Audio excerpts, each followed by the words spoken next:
Good day guys, so tutorial na naman tayo. So ngayon turuan ko naman kayo kung paano natin sinapchap ang aking partner na si KD. Tara, let's go! As usual guys, dapat kumuha tayo ng videos and dapat tandaan natin na kailangan meron tayong background katulad nito na empty. And then tapos meron na yung artista mo. Ayan, so dapat huwag niyong kalilimutan na kumuha muna ng empty background kasi yon ang gagamitin natin mamaya para maka-overlay tayo. So ganyan, acting lang. So from there, punta na tayo sa CapCut. Ayan. Tap new project. Then select yung videos na ginawa natin bago lang. Tap yung first clip. Tapos hanapin si freeze. At pag na-freeze na yan, move mo siya papuntang right, then tap mo yung first clip na yon, then delete mo na siya. Sula ng gamit yon.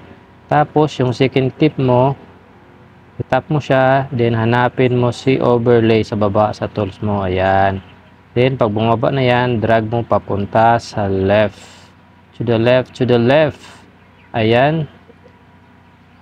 Hanapin mo na ngayon kung saan ka magkakat. Doon sa pag-akyat na doon sa may ilaw.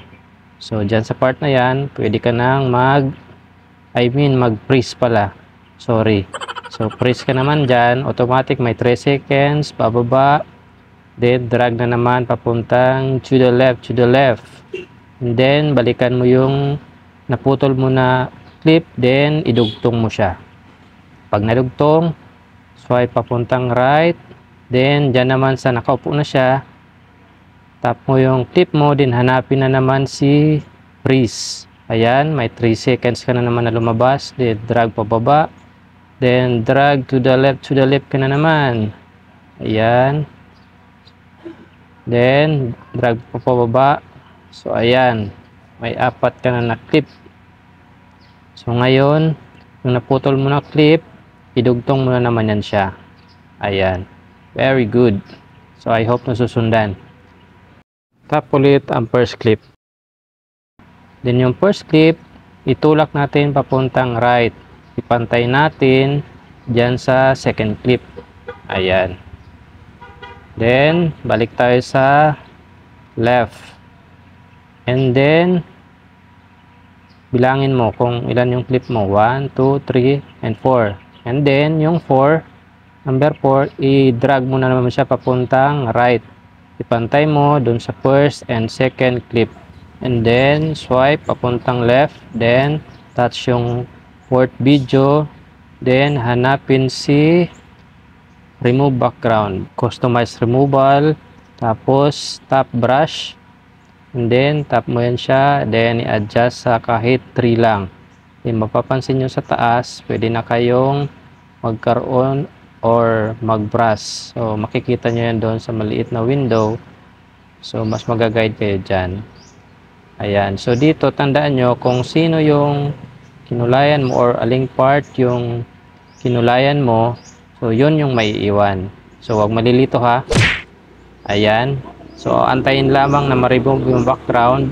So, antayin lamang na mag-green. Yung may number 1 na yun. Yun. Nag-green na siya. Then, check mo na rin. Tapos, lipat ka na sa second clip. Second clip from baba. Then, remove background rin. Tap brush. Then, start ka na mag-brush. So, dito, alisin mo naman yung kamay at saka yung may ulo. So, ibig sabihin, yung kamay at saka ulo, yun ang matitira. Kasi sabi natin, kung alin yung kinulayan natin, yun ang matitira. Then, same. Antayin na mag-green. Yung nasa may left side, may number 1, then check. And then, lipat ka sa third clip from baba, customize removal, brush, then, punta ka dyan sa taong nakatayo, yung pogi na matangkad, i-brush mo rin siya. Ayan, i-speed up lang natin yung pag-brush niya. Then, ayan, apply ulit, mag-green, then check. Ayan, nawala na yung background. Magic, di ba? Then, tingnan natin yung kalalabasan. Oops, bago ko makalimutan, dapat pala yung third clip, dapat ipantay din natin siya sa second clip. Ayan, para hindi mawala yung ulo niya doon sa may ilaw. Ayan, so dapat pantay din yan. And then, tingnan na natin yung result ng ating project. Ayan. So, ayan. Papunta na siya doon sa kanyang ulo. Kukunin niya na yung ulo niya. Magic. Nagkaroon na ng ulo. Tapos, ayan na. Ayan na ang puging-pugi na si KD, you know. Ayan. So, ganun lang guys. Tapos, ang susunod nyo dyan gagawin, click nyo yung arrow. Tapos, hanapin nyo sino? Si aspect ratio. Yan. Tapos, 9:16. Then, check.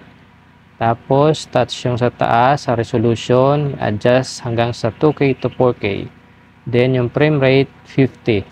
Then, ready to save na yun sa inyong device. So, ganun lang guys. I hope nasundan nyo lahat.